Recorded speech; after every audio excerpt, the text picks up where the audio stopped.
ولكن من وجود الquality المنتج بتاعك دوّة هيطلع فيه مشاكل كتير. نسبة العيوب اللي عندك هتبقى موجودة كبيرة، المنافسة بتاعتك في السوق مع الوقت هتبتدي تُقع، مع الوقت الشركة هتروح. هو على فكرة الeffect بتاع الlearning اللي أنت قُلته في الآخر ده، إن أنت بتشرح للناس الwhy يعني، هو باين على الintroduction أو على الdemonstration بتاعك من الأول. أنت بدأت أساسًا بدأت من الآخر، اللي هو عشان نبني نظام جودة إحنا لازم يعني أنا ما كنتش متوقع الرد ده على فكرة.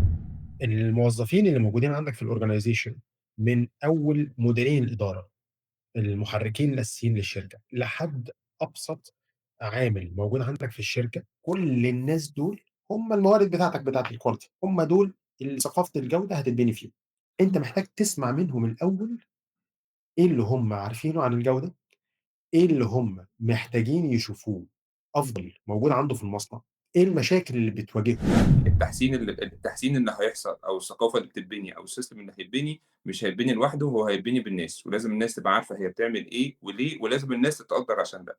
لإن في أماكن كتير بتُفاجأ إن في خطط كبيرة واستراتيجيات كبيرة وأنظمة خطيرة وحاجات واعدة جدًا، ولكن أول ما بتنزل تصطدم بأرض الواقع بتنهار عشان خاطر الحتّة دي.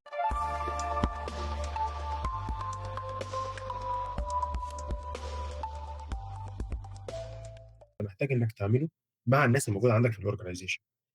الموظفين اللي موجودين عندك في الorganization من أول مديرين الإدارة، المحركين الأساسيين للشركة، لحد أبسط عامل موجود عندك في الشركة، كل الناس دول هم الموارد بتاعتك بتاعة الquality، هم دول اللي ثقافة الجودة هتتبني فيهم. أنت محتاج تسمع منهم الأول إيه اللي هم عارفينه عن الجودة، إيه اللي هم محتاجين يشوفوه. وعشان نعرف ننفّذ الموضوع ده، معانا النهارده مهندس اشتغل في الجودة أكتر من 15 سنة، اشتغل في شركات very big names، اشتغل كتصنيع، واشتغل كمان في startups. معانا باشمهندس إبراهيم الهواري. إزيك يا هندسة؟ صباح الفل. صباح الجمال، ازيك يا حسن، اخبارك ايه؟ تمام الحمد لله. الحمد هاستأذنك لله. بداية تعرّفنا على نفسك وعلى رحلتك كده في المصانع وما بعد المصانع. تمام. طيب خلينا نبتدي بالتعريف كده من الاول خالص. اعتقد الساده الزملاء ما يعرفوش ان احنا اصدقاء، يمكن نرجع من اوقات الكليه سوا، أنا ودي حاجه من الحاجات اللي اعتز بيها جدا جدا جدا في حياتي. احنا من بعد الكليه، انا خريج هندسه القاهره، قسم ميكانيكا انتاج وتصميم، دفعه 2010. أول شغل ابتديت إن أنا أشتغله في مجال الجودة كان في مجال الsupplier quality supplier quality assurance. كنت في يونيليفر، انضميت ليونيليفر في 2011. فخلال فترة يونيليفر قعدت في كذا section مختلف في الquality، ما بين supplier quality assurance، market quality assurance، corporate quality، الauditing سواء internal و external auditing كان بيحصل. بعد كده الmanufacturing auditing على حاجة اسمها third party manufacturing units. بعد كده دخلت في الجزء بتاع الquality control.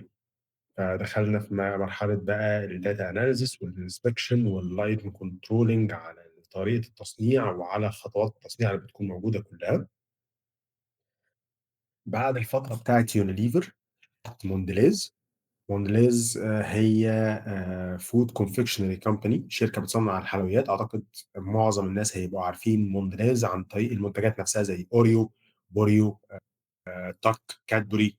المنتجات بتاعتها كلّها حلويات، اللي هي كلّنا آآ في الفترة ديّة كنت site quality manager في الفود في مصر. بعد فترة مونdelez اتحرّكت من المجال بتاع الmanufacturing، رُحت المجال بتاع الretail أو الstartup retail. الإي كوميرس ابتدى إن هو يظهر بقوة في السوق، خصوصًا بعد الفترة بتاعة الكوفيد 19. فاتحركت، كانت أول محطة ليّا كانت breakfast. رُحت as a quality manager أو quality director للشركة، كنت مسؤول عن تأسيس نظام الجودة للشركة كلها from scratch through الsupply chain كلها end to end، من أول مرحلة الsuppliers up to آخر مرحلة خالص اللي هي الclient satisfaction أو الcustomer satisfaction بكل ما مشتملاته. بعديها جات لي الفرصة إن أنا أروح سيلانترو كافيه، برضه رُحت هناك as a head of quality للشركة.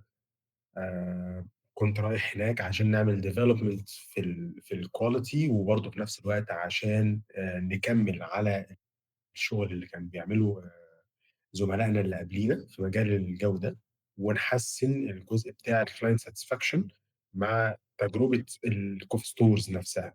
ودي كانت حتّة جديدة عليّا، وفي نفس الوقت اتعلمت فيها كتير، لأن كان الfocus كلّه على الclient satisfaction، وهنتكلم أكتر قدّام فيها يعني. مؤخرًا انضميت لجهة جديدة خالص بالنسبة لي، هي في مجال بيصنّع pharmaceutical food products أو therapeutic food products. ده للأطفال اللي بيكون عندهم سوء تغذية malnutrition حوالين العالم، والمنتج خاص بالNGOs بيتباع لصالح الNGOs يعني. فدي باختصار رحلتي في خلال السنين اللي فاتت. ما شاء الله رحلة ثرية، أنا اللي باتشرّف إن إحنا يعني زملاء دراسة وأصدقاء ودفعة واحدة يعني. ربنا يخلّيك، ربنا يخلّيك يا حسن والله. طيب خلّينا نبتدي بقى بإن إحنا نقول يعني إيه نظام جودة، وإيه أهمية وجود نظام الجودة في الشركة؟ تمام. طيب خلّينا عشان أجاوبك على السؤال دوّة، هابتدي بس من مرحلة بدري شوية. هي مرحلة الجودة ابتدت منين؟ فكرة الجودة نفسها ابتدت ما أعرفش المعلومة دي مش موجودة عند ناس كتير، ولكن فكرة الجودة ابتدت من فترات ما قبل الميلاد خالص. وبنتكلم من الحضارات الرومانية والحضارات اليونانية، لمّا كان أساسًا المبدأ عايزين يوصّفوا إن يبقى عندك مواصفة، أو يكون عندك تعريف لمنتج معيّن أو لخدمة معيّنة.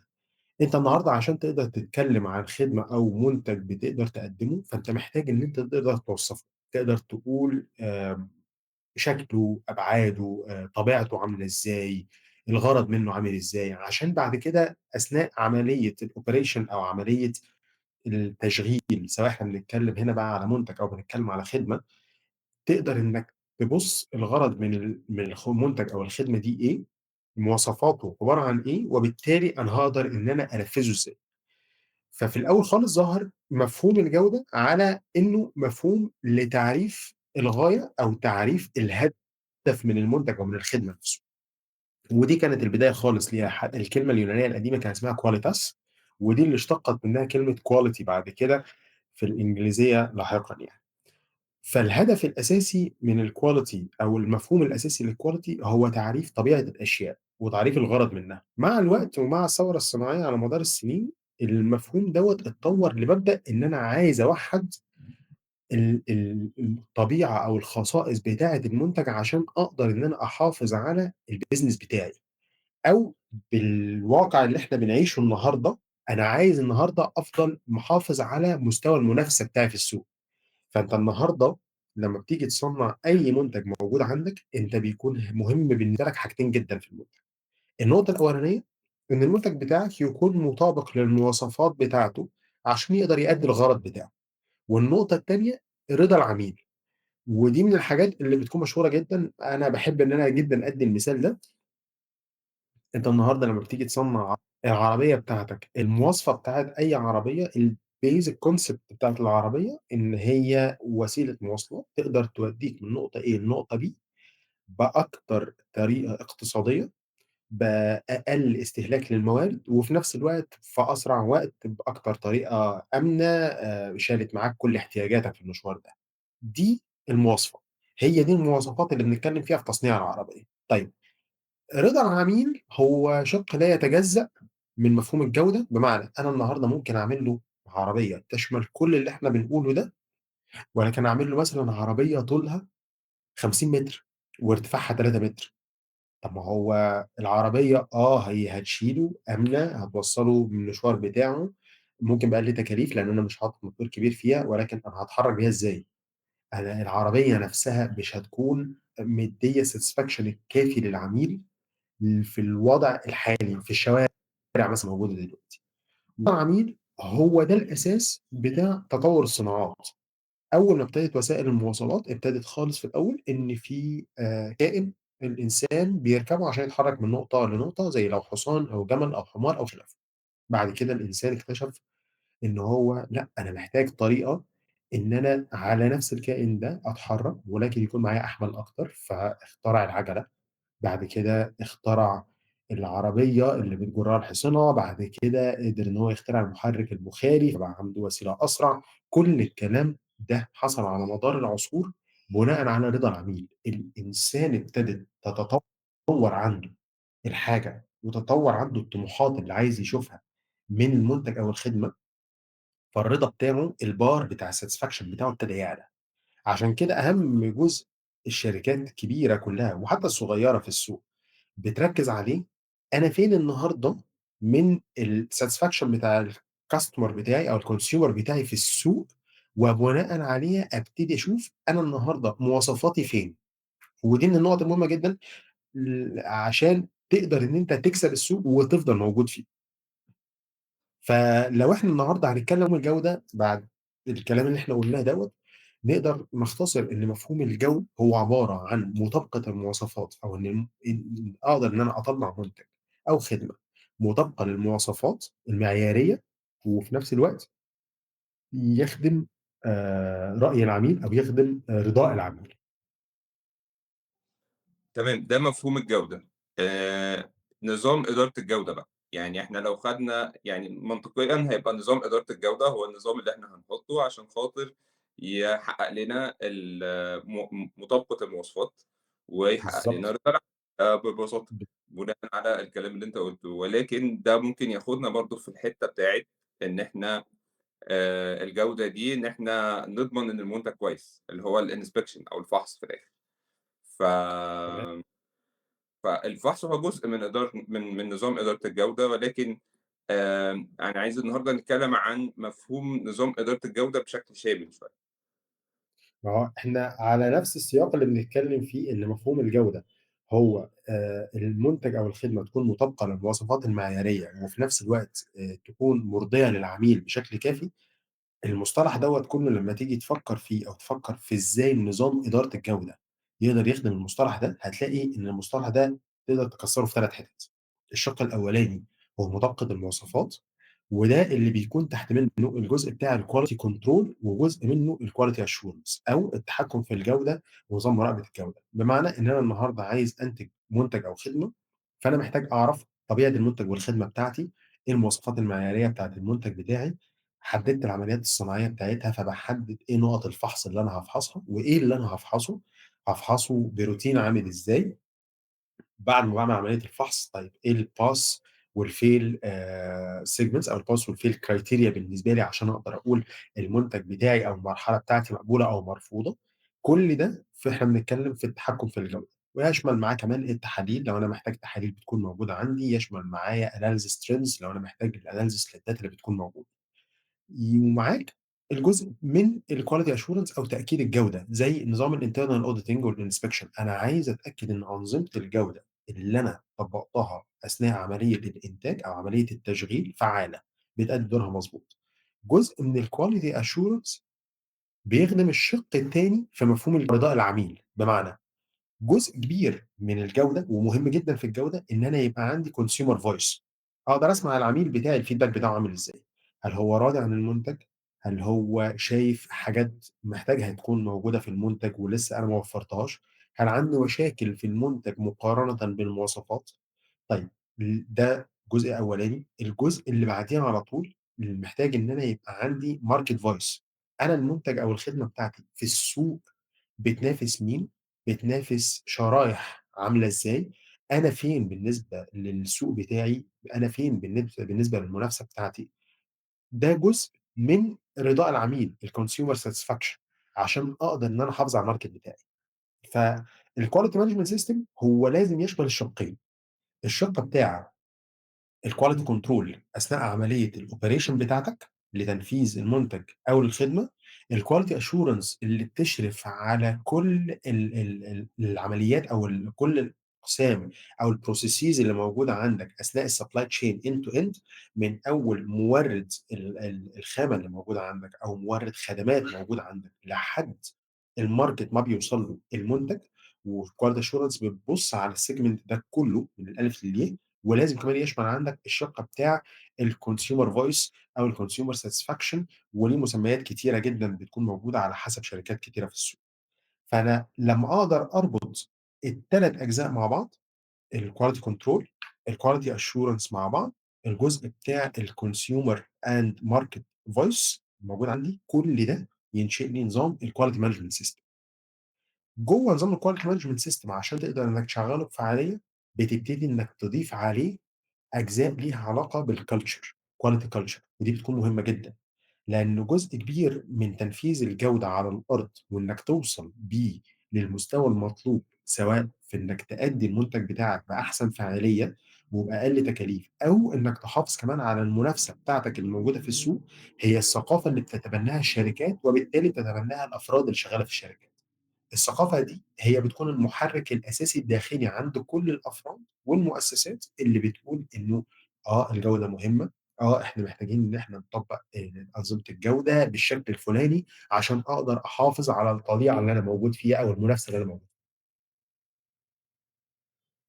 طيب أنت اشتغلت في شركات كبيرة في الجزء الmanufacturing واشتغلت كمان مع startups كنت بتبني النظام من أوله، فأنا عايزين خطوات بقى عملية. أنا دلوقتي داخل مكان ما فيهوش نظام جودة، وأنا عايز أبتدي أعمل نظام جودة، فإيه الخطوات العملية اللي أبتدي بيها على صعيد الsystem نفسه كquality control وquality assurance أو على الجزء بتاع الculture؟ أوكي، تمام.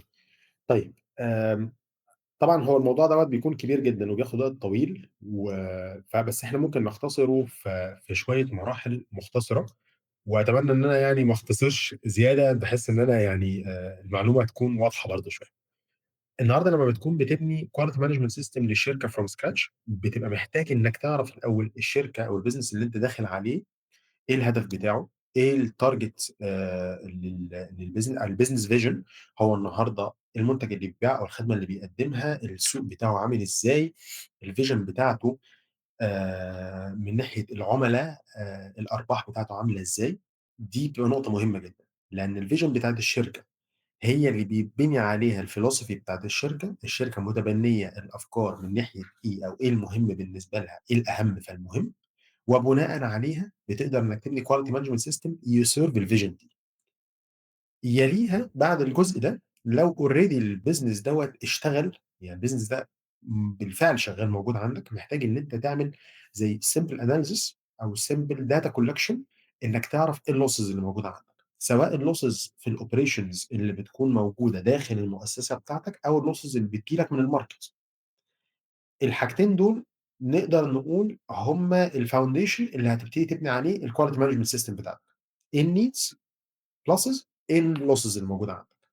الneeds loss والlosses إيه؟ losses بمعنى إيه؟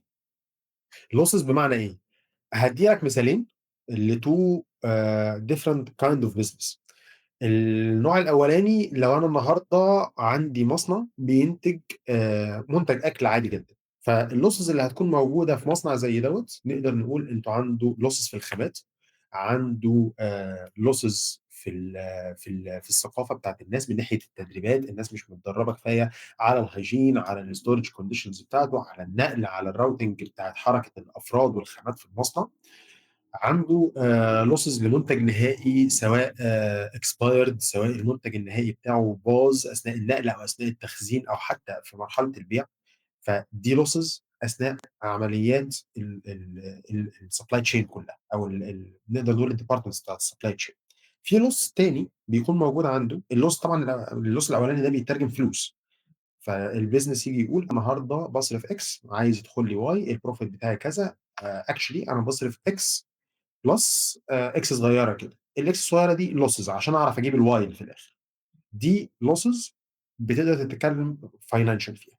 في losses تانية بتكون موجودة عندك اللي هي losses بقى من الmarket، زي أنا النهارده بابيع في السوق say مثلًا 10,000 قطعة من منتج كذا. ال10,000 قطعة اللي أنا بابيعهم ده في competitor ليّا بيبيع 10,000 قطعة، بس العميل بيروح الأول على المنافس بتاعي. هو بالنسبة له المنافس بتاعي أفضل منّي. أفضل منّي ليه؟ ده loss بيكون موجود as an opportunity lost في السوق لعميل. ممكن تقدر تترجمها لفلوس وممكن ما تعرفش تترجمها لفلوس، بس هو ده الجزء بتاع المنافسة بتاعة السوق. فأنت لازم تبقى عارف الmarket voice والconsumer voice بتاعك عامل إزاي، وتقدر لمّا تجمّع enough data تترجمها لفلوس. فدول الmajor type of losses أو الmajor areas of losses اللي بنبُص عليهم. الlosses within الprocesses بتاعة الsupply chain أو الdepartments بتاعة الsupply chain كلّها مختلفة عندك، والlosses اللي بتكون من الmarket بتاعك اللي أنت بتنزل فيه. بناءً على الاتنين losses دول، تبتدي بقى إنّك تعمل some sort of data analysis data triggering عشان تروح تشوف أنا الlosses دي بسبب إيه، بسبب فين، كإنّك بتعمل root cause analysis process على الloss اللي موجود من عندك من الأول خالص ده، عشان تعرف أنا الlosses اللي عندي دي عاملة إزاي، أبتدي إن أنا أشتغل عليها إزاي، وبعد كده إيه الأنظمة اللي أنا محتاجها في نظام الquality. فالمثال الأولاني لو إحنا بنتكلم مثلًا في مصنع ليه علاقة بالأكل، هتلاقي إن عندك مثلًا losses في الخامات، losses في المنتج النهائي أثناء التخزين أو أثناء النقل، losses أثناء عملية التصنيع نفسها، في هدر بتحصل في الخامات، losses في الثقافة اللي موجودة عندك في المصنع نتيجة الأفراد مش متدربين كويس على الhygiene أو على الstorage والhandling أو على الoperation process، وبالتالي بيطلع من إيديهم منتج فيه مشكلة. وعلى الجانب التاني في losses ممكن تكون موجودة عندك في الmarket، والله عُملا تشتكي من منتج عشان عيب معيّن بيظهر فيه أو مشكلة بتحصل أثناء العرض بتاعه، أو إن المنتج بتاعك مش بنفس الجودة أو نفس الattractiveness بتاع منتج منافس ليك. فأنت ده في مصنع بينتج أكل. طيب تعالَ ناخد صناعة مختلفة، ولو بنتكلم مثلًا على بنك، ده administrative business model. أنا النهارده إيه الlosses اللي ممكن تكون موجودة عندي؟ لو هتيجي تبُص على المرحلة بتاعة الoperation اللي هي بقى في الحالة ديّة، أنت عندك موظف شغال في البنك، في عميل بيروح البنك أو عميل بيستخدم electronic tool مثلًا application على الموبايل أو الweb site عشان يشوف operation معيّنة هو عايزها، فهي دي الsupply chain. طيب إيه الlosses الموجودة عندك؟ وقت طويل ممكن العميل يكون بيستهلكه، عميل يكون عايز ينجز حاجة في البنك، فعشان ينجزها فيبقى في complications في الإجراءات، في إجراءات كتيرة بتحصل. ممكن يبقى الlosses اللي موجودة عندك إن عميل موجود عندك في البنك والprocess اللي هو كان جاي النهارده عشان يعملها حصل failure في الsystem فما عرفش يعملها، دي losses في الموارد أو في الsteps اللي عندك، فبتأدي إن الend result بتاعتك ده كده أنت بتتكلم عن الsupply chain. طيب من ناحية بقى الmarket consumer satisfaction، عميل عندك النهارده ما بيستخدمش الapplication بتاعك بالشكل اللي أنت عايزه يستخدم فيه، بيستخدم الapplication بتاع بنك تاني أو عنده حساب في بنك تاني بيستخدم الapplication بتاعه عشان أسهل، أو عشان بياخد وقت أقل، أو عشان الsteps اللي بيحتاج إنه يعملها عشان يوصل للend result أوضح. طيب دي حاجة.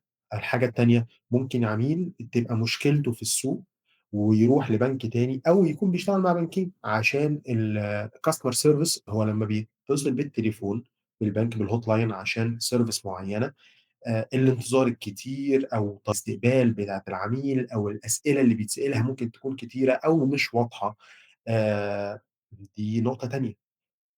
شِق تالت خالص في الindustry ده ممكن يكون الservice بتاعة الmarket اللي موجود عندك، إنه الmarket acquiring اللي هو زي ما بنقول الmarketing campaign بتاعة البنك بتروح تacquire العميل عن طريق packages من الخدمات اللي ممكن تقدّمها له كتيرة ومغرية. فأنا النهارده باخسر فرصة في السوق أو باخسر عميل في السوق عشان من الآخر في بنك تاني بيattract العميل بتاعي، يعني هو جاي بيattract العميل بتاعي في حتّة أفضل هي مش موجودة عندي. دي losses بين الsupply chain وما بين الmarket area بتاعتك جوّه المؤسسة بتاعتك في مجال administrative خالص. فده يوضّح لك إنه أنا النهارده لمّا باجي أبني محتاج إن أنا أبُص على الحاجتين دول، أبتدي إن أنا أبُص على الvision بتاعة المؤسسة بتاعتي هي عايزة إيه، عشان أبتدي أعرف أنا النهارده الquality management system اللي بابنيه هيserve إيه بالضبط. تاني حاجة أبتدي أبُص على الlosses بتاعة الشركة بتاعتي نتيجة الoperation أو نتيجة الconsumer satisfaction أو الcustomer satisfaction أو الmarket voice بتاعي، عشان أبتدي برضه أشوف أنا إيه الsystems اللي محتاجها إن أنا أtrack وإن أنا أserve وimprove وأحل طبعًا لو في مشكلة. ده إحنا هنبُص على إيه عشان نبتدي نبني نظام إدارة الجودة، لكن اللي أنا بادوّر عليه لإن أحيانًا كتير بيبقى أو مش أحيانًا كتير، هو أنا موجّه شوية الحلقات إن إحنا نطلع بخطوات عملية الناس تقدر تاخدها تبدأ تنفّذ.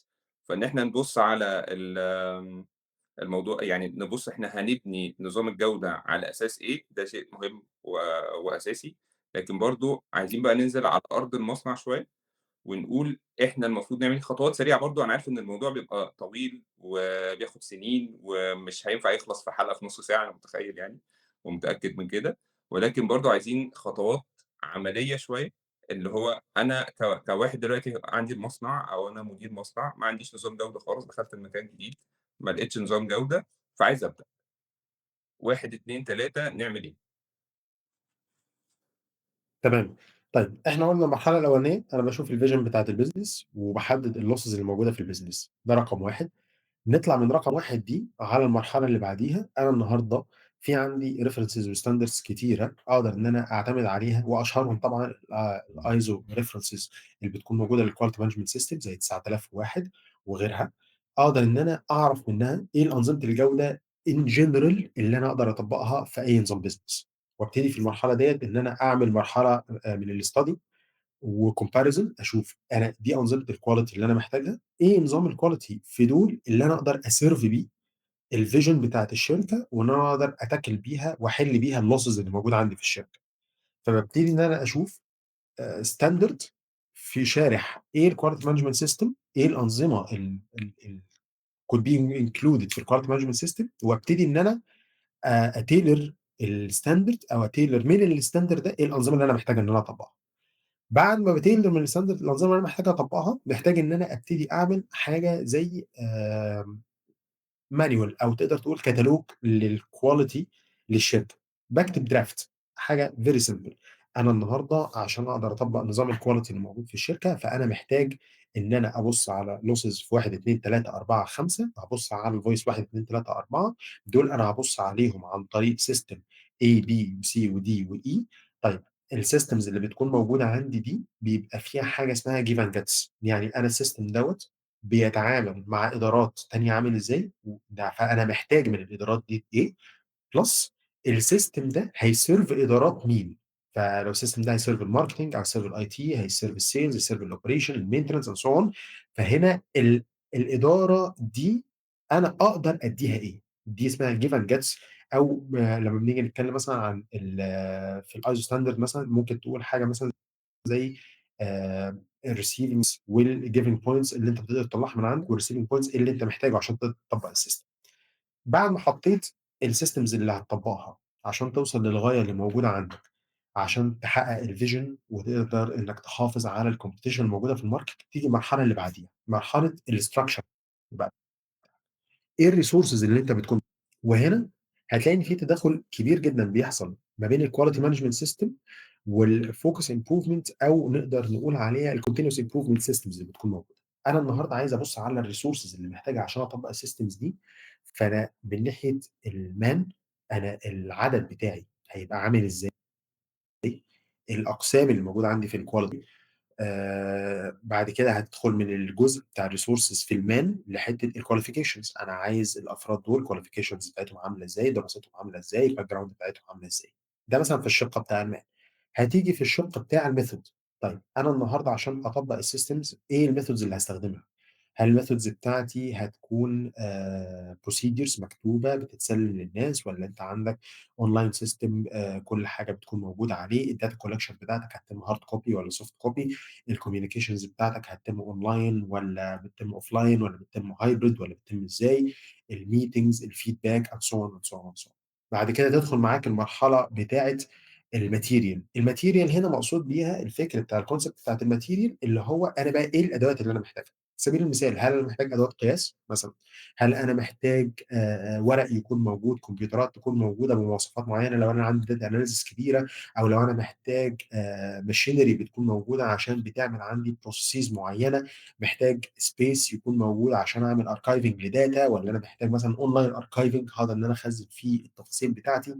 فأنت كده اتكلمت على الman الresources من ناحية الأفراد، اتكلمت على الmethod، الresources من ناحية الأساليب والطرق، اتكلمت على الmaterial، الresources من ناحية المصادر الحسية اللي أنت بتكون محتاجها، وآخر حاجة الmachine، والmachine هنا بترمز مش للmachine كمكنة، ولكن بترمز للmachine as a process أو system بيكون موجود عندك. بمعنى أنا النهارده عايز اجمع الداتا بتاعتي اللي بتكون موجوده من الكونسيومرز الموجوده في السوق. اتفقنا انه الافراد دول هيجمعوها بالتولز دي في الماتيريالز دي او في السيستم اللي موجود عندك ده. طب البروسيس بقى بتتم ازاي؟ أنا باكلم العميل، أنا بابعت للعميل واتساب، أنا باتعامل مع العميل إزاي، طريقة الإدارة بتاعة العميل عاملة إزاي، الprocedure بتاعته بتتم إزاي، الreceiving بتاعة المعلومة باسجلها إزاي، بافرمطها إزاي. هنا أنت بتتكلم على عملية الoperation اللي بتتم عشان المرحلة دي تتم معاك، تأدي النتيجة بتاعتها. دي المقصود بيها بالماشين. الكونسيبت بتاع ال4 ام اللي هو مان ميثود ماشين ماتيريال، هي مشتقة اساسا من الجزء بتاع الكوز اناليسيس لما ببص عندي على مشكلة. لو عممته على التفكير بتاع اي عمليه، فبتترجم بقى المان عندك اللي هو الهيومن ريسورسز اللي انت محتاجها، الماتيريال، الادوات الحسيه او الادوات الفيزيكال اللي انت بتكون محتاجها زي ما قلنا. الماشين عندك بتتكلم كاوبريشن الترانسفورميشن بروسيس عشان الان والاوت بتاعتك.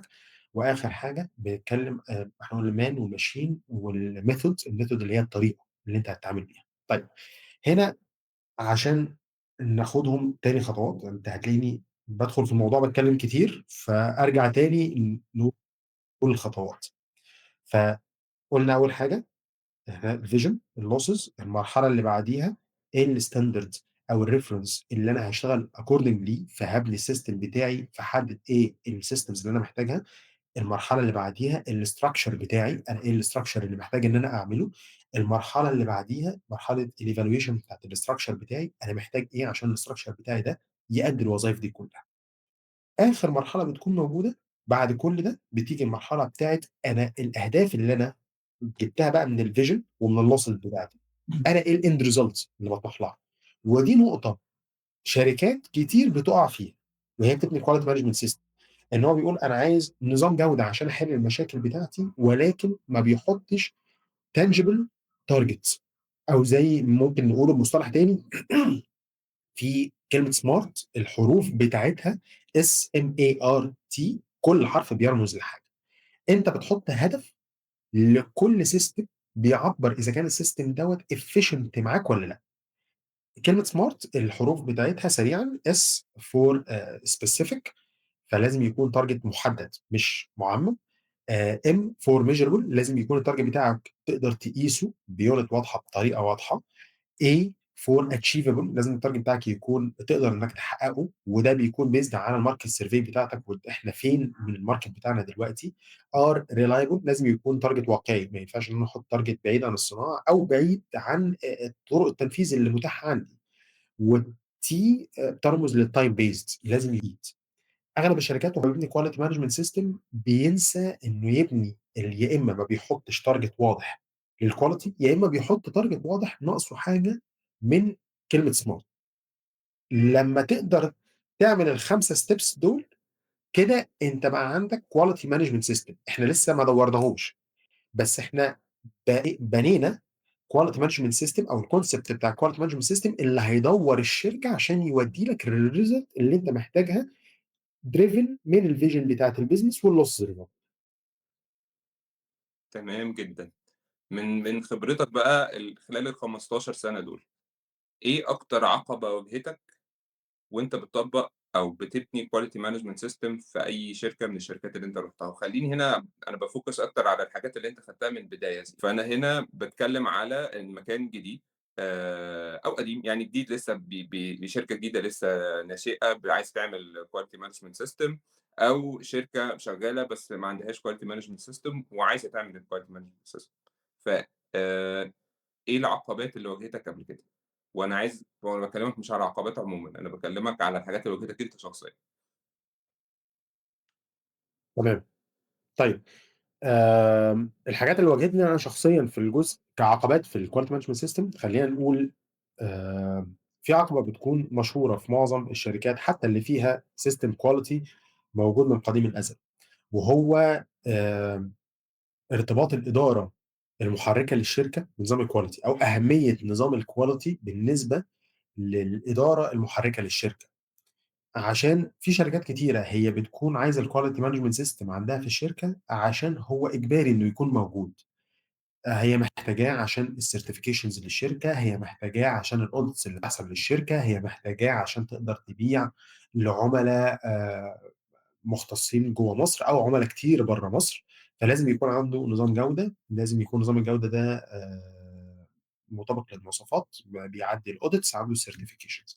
فدي من العقبات بصراحه اللي واجهتني انا شخصيا وبتواجه اي حد شغال مجال في الجوده، اللي هو انا النهارده الاداره بتاعت الشركه متبنيه الجوده ازاي؟ هل متبنياه ان هو مجرد عجله في الشركه لازم تكون موجوده، ولكن احنا مش هنديله او مش هنفكر بقى بنفس الاهميه اللي الجوده مفكره فيه من ناحيه المنافسه الموجوده في السوق ولا لا؟ وده بيعمل نوع من انواع الزعزعه ما بين الجوده وما بين فكر الشركه، لانه الجوده في الاول وفي الاخر دي حقيقه مؤسفه في مجال الكواليتي، يعني ان هي اداره او سيستم بيكون موجود عندك في الشركه مش بيساهم في انه يدخل فلوس للشركه، ولكن هو سيستم مهم جدا جدا جدا لبقاء واستمراريه الشركه. فلما تيجي تبص من ناحيه الفلوس، الراجل بتاع الكواليتي مش هو الشخص بشكل ما دايركت او اندايركت اللي بيحول الرو ماتيريالز لفينش برودكت، فمش هو اللي هيخلي عندك منتج نهائي يتباع. ده تيم الاوبريشن بيعملها، وتيم السيلز بيبيع بمنتهى الامان والوضوح. ولكن من وجود الكواليتي، المنتج بتاعك دوت هيطلع فيه مشاكل كتير. نسبة العيوب اللي عندك هتبقى موجودة كبيرة، المنافسة بتاعتك في السوق مع الوقت هتبتدي تقع، مع الوقت الشركة هتروح. فالجودة إدارة، المصطلح دوت أنا كنا بنسمعه دايما في يونيليفر، وهو بصراحة مصطلح نقدر نقول هو مصطلح واقعي جدا. quality is as an operation as a operational financial aspect is a non-adding value او non-adding financial value but necessary system. ما اقدرش استغنى عنه، بس مش هو اللي هيخليني ان انا عندي منتج نهائي. ففكر الشركه او فكر الاداره المحركه للاورجنايزيشن بتاعي وتبنيه للجوده ده من اهم العقبات اللي بتواجه اي حد شغال في مجال الجوده، وواجهتني انا شخصيا. وهنا مش بتكلم على ستارت اب او مالتي ناشونال كومباني او انترناشونال كومباني، واجهتني في اي شركه. لما الفكر ده بيكون قوي، قد ايه الشركه الجوده بالنسبه لها حاجه مهمه، استمراريه الجوده بتاعتها حاجه مهمه، وهي اللي بتحرك المنافسه الموجوده في السوق. الراجل بتاع الكواليتي بيبقى عنده كنترول كفايه، بيبقى عنده باور كفايه انه يقدر يتكلم، بيبقى عنده باور كفايه ان هو يقدر يكون في تواصل مع الادارات ومع المانجمنت عشان يوصلوا لافضل نتائج ممكنه.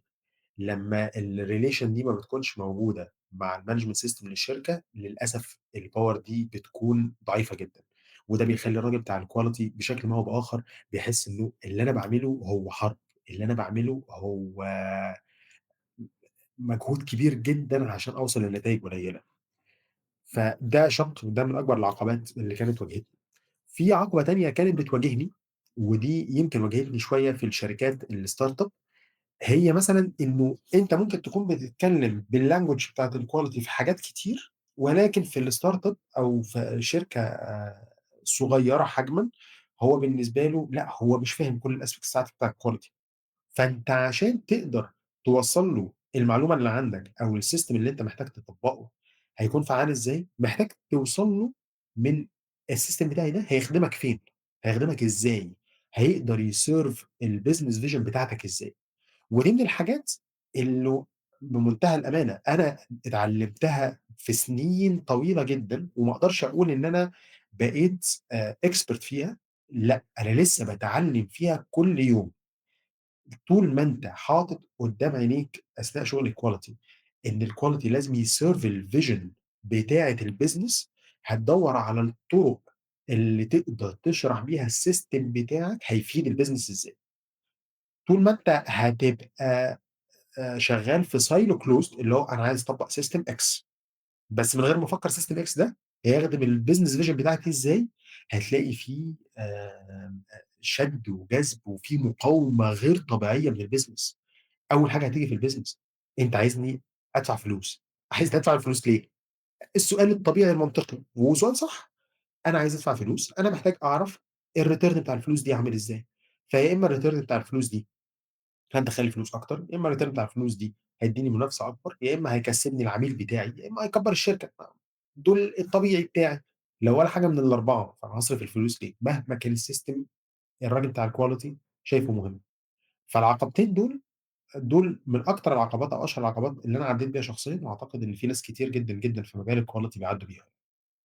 هو على فكرة الeffect بتاع الlearning اللي أنت قُلته في الآخر ده، إن أنت بتشرح للناس الwhy يعني، هو باين على الintroduction أو على الdemonstration بتاعك من الأول. أنت بدأت أساسًا بدأت من الآخر، اللي هو عشان نبني نظام جودة إحنا لازم يعني أنا ما كنتش متوقع الرد ده على فكرة، عشان أنا كنت بقى هنشوف هنشوف الproduct specs، هنشوف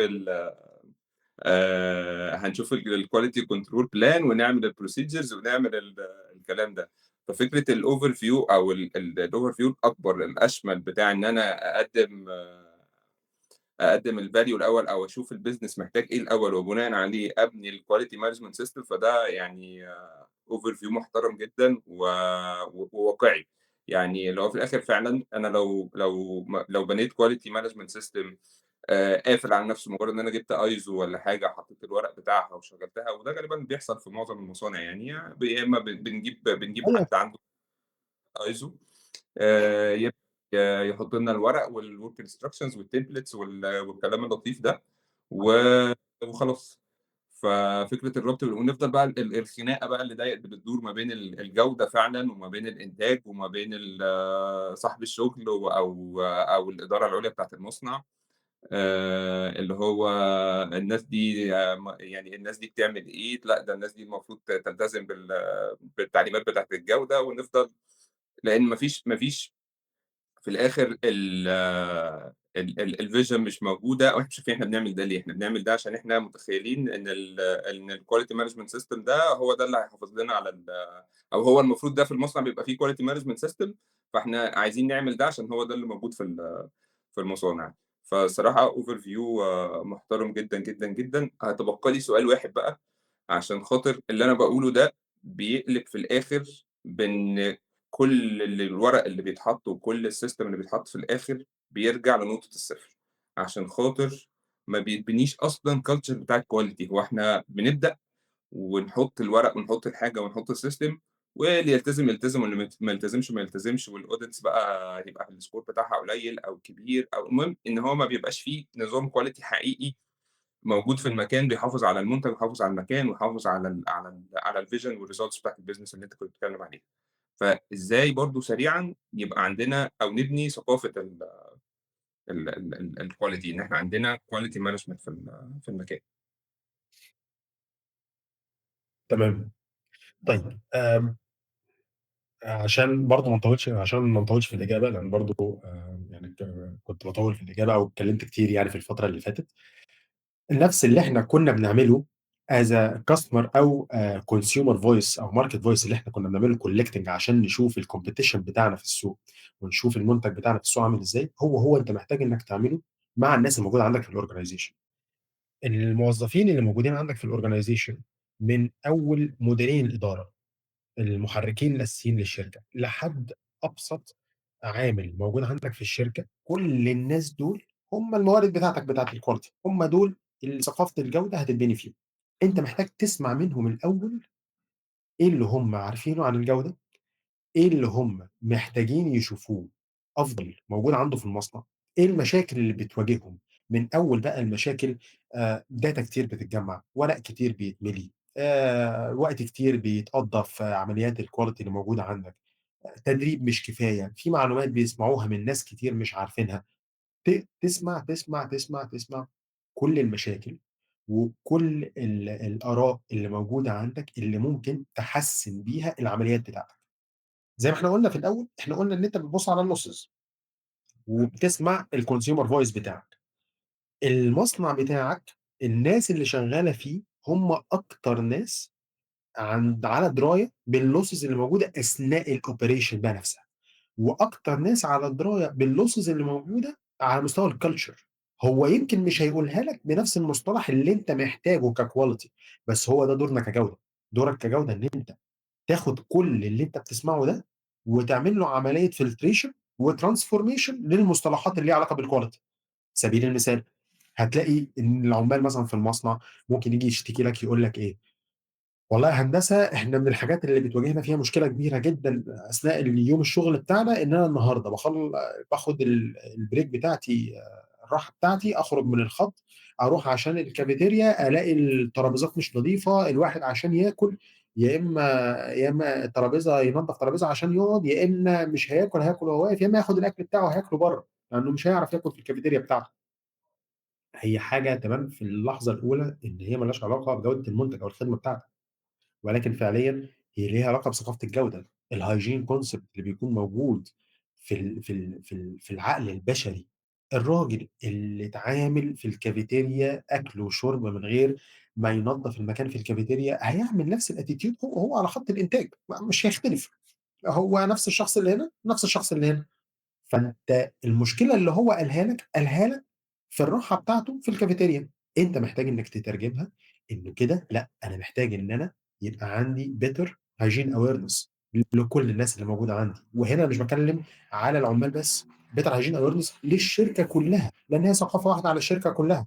انا هنا محتاج ان انا ادي تدريب على الهايجين اويرنس ليه واهميته، اعمل كومبيتيشنز على الجزء بتاع الهايجين، اعمل نوع من انواع المشاركه على الارض، هو ممكن يعمل ايه براكتس افضل بالنسبه له. يجي مثلا عامل تاني خالص يجي يتكلم معاك يقول لك والله يا هندسه احنا عندنا مشكله كبيره اثناء الشغل بتاعنا، انا بفضل واقف على الخط 3 4 ساعات لحد ما باخد الراحه بتاعتي، انا ما بقعدش على الخط خالص، وانت كمان عايزني وانا واقف على الخط اراقب المكنه وهي شغاله وفي نفس الوقت اقعد اسجل في الدفتر كل البيانات، انا مش هلحق اعمل الاثنين. دي مشكله برضو بتكون موجوده في مجالات صناعه كتير، في انظمه صناعيه كتير. طب انا النهارده عشان اترجمها لمجال الكواليتي، انا عندي تايم لوس وعندي افشنسي لوس. الراجل بيبقى شغال هنا وشغال هنا وعايز يريكورد في الورقه، انا عايز اعمل ابجريد للسيستم دوت. انا ممكن النهارده يبقى عندي اوتوميتد سيستم بيكولكت الداتا، ممكن يكون عندي ميجرز اقل بيحصل لها كولكشن، ممكن تبقى الفريكونسي بتاعت كولكتنج الداتا بشكل اقل، ممكن النقطه نفسها اللي هو بيجمع فيها البيانات ممكن ما تكونش اصلا قريبه المكنه، تكون المكنه قدامه والنقطه اللي بيجمع فيها البيانات وراه خالص بمسافه مثلا 30 خطوه، فهو كل شويه هيسيب المكنه يرجع 30 خطوه لورا عشان يملى يروح ال 30 خطوه لورا. الكلام ده مثلا يكون بيعمله كل 10 دقائق. برضه الموضوع ده مرهق، وانت متخيل واحد واقف على الخط 4 ساعات؟ طبعا الموضوع متعب بالنسبه لي. طب انا ليه لو انا ابسط امبروفمنت موجود هات الدفتر اللي هو بيملى فيه جنب على المكنه في نفس النقطه.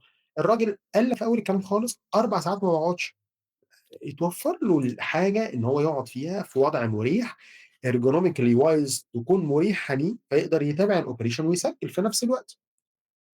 الاصوات اللي بتطلع من الموظفين اللي جوه الشركه على الحاجات اللي تسهل لهم العمل، هو ده اللي بيسيرف عندك المبدأ اللي قلناه في الاول خالص.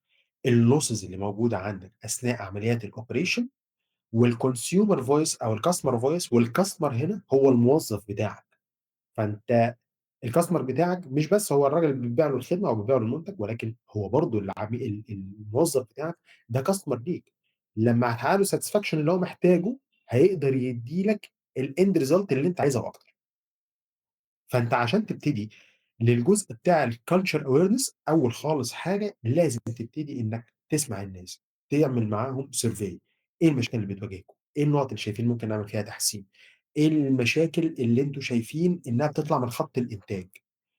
وبعد كده تبتدي تشارك معاهم المشاكل اللي انت جبتها من الماركت. والله احنا العملاء بتاعتنا اشتكت من واحد اثنين ثلاثه اربعه، وتسمع منهم اراء ايه الحلول اللي ممكن مطروحه. وغالبا الاراء اللي هم بيقولوها بيبقى هو انسب حل، دول الناس اللي على الارض، فهو بيكون انسب حل جاي منه. تيجي بعد كده المرحله بتاعت الترانسفورميشن زي ما كنا بنقول، والاناليسيس بتاعت الداتا. طب الكلام اللي هم قالوه دوّة نقدر نترجمه لquality إزاي؟ طب ترجمناها لquality نقدر نترجمه لsystems إزاي تقدر تتطبّق؟ ترجمناها لsystems نقدر نحط له target عشان نقدر نقيس الefficiency بتاعة التطبيق بتاعته عاملة إزاي، وفي methods كتيرة بقى في الجزء دوّة سواء بنتكلم بقى الكايزن أو بنتكلم البوكايوكي أو بنتكلم الOPL في systems كتيرة جدًا ممكن نستخدمها في حاجة زي كده. بعد المرحلة دي عشان تعمل نوع من أنواع الbonding بين الناس اللي عندك في المنظومة والquality management system لازم يبقى عندك نوع من أنواع الrecognition.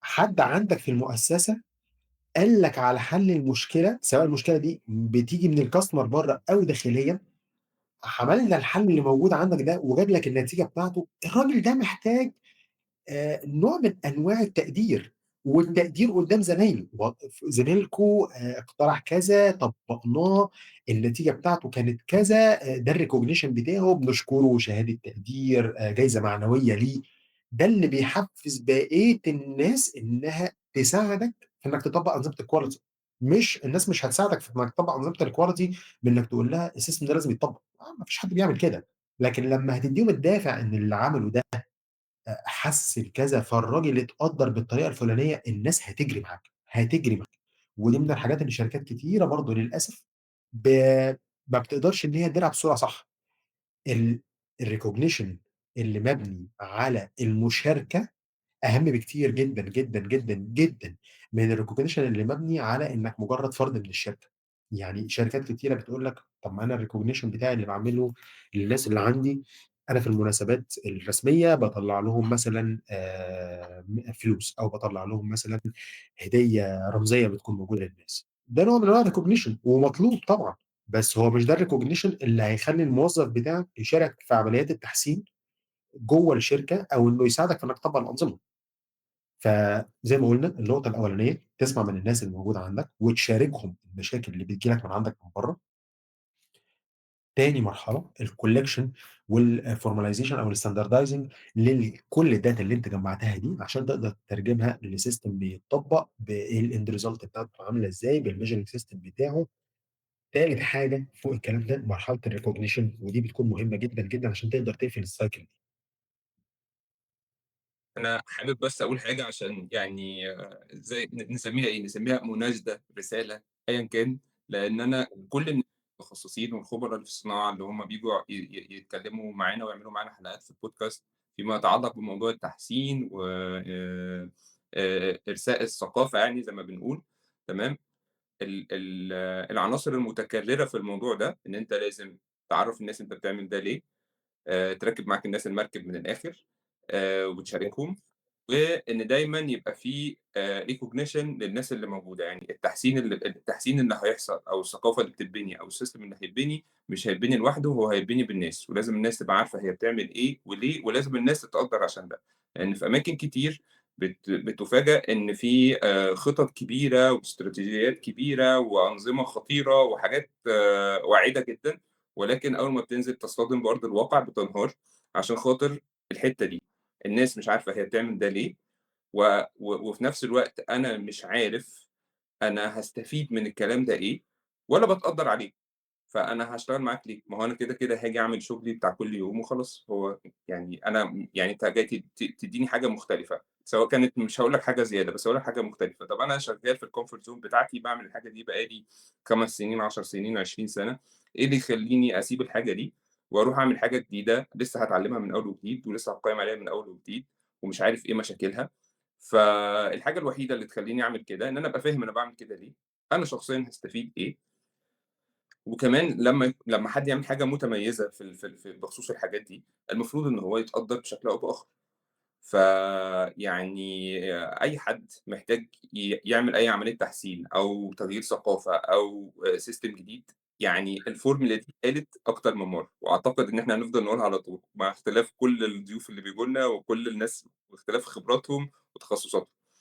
فيعني إن شاء الله نقدر نحاول أو يعني نحاول يبقى في تغيير بسبب الظهور المتكرر للناس بنفس الconcept ونفس الmessage. إبراهيم أنا باشكرك جدًا، جدًا، جدًا على وقتك، وعلى مشاركتك الموضوع ده، وعلى يعني الرؤية الجميلة جدًا والمختلفة اللي أنت اديتها لنا النهارده.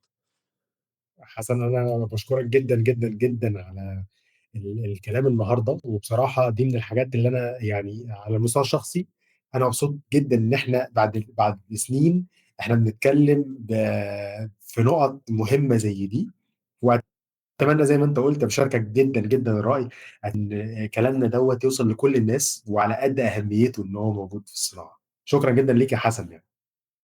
باشكرك. كان معانا باشمهندس إبراهيم الهواري في حلقة عن إزاي نبني نظام إدارة جودة، ادّانا رؤية حلوة جدًا إزاي نقدر نبُص أصلًا إحنا ليه بنبني إدارة الجودة، أو إيه الحاجات اللي نبُص عليها عشان نبدأ نبني عليها نظام الجودة. ادّانا خطوات نقدر نبني بيها نظام الجودة. اتكلمنا عن بعض العقبات اللي واجهته شخصيًا في بُنى نظام إدارة الجودة في الشركات المختلفة. وكمان فادنا في الآخر بالمعلومة المتكررة اللي إن شاء الله نسعى لتغيير طريقة التفكير دي فيها، وهي إزاي يبقى عندنا ثقافة تضمن لنا استمرارية نظام الجودة ده.